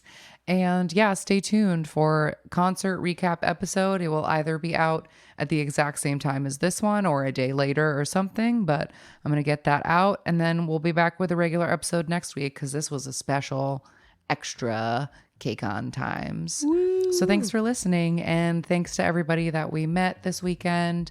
It was always good to see you guys.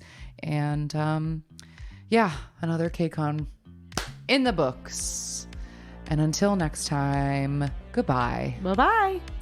Jonghyun, you're our inspiration.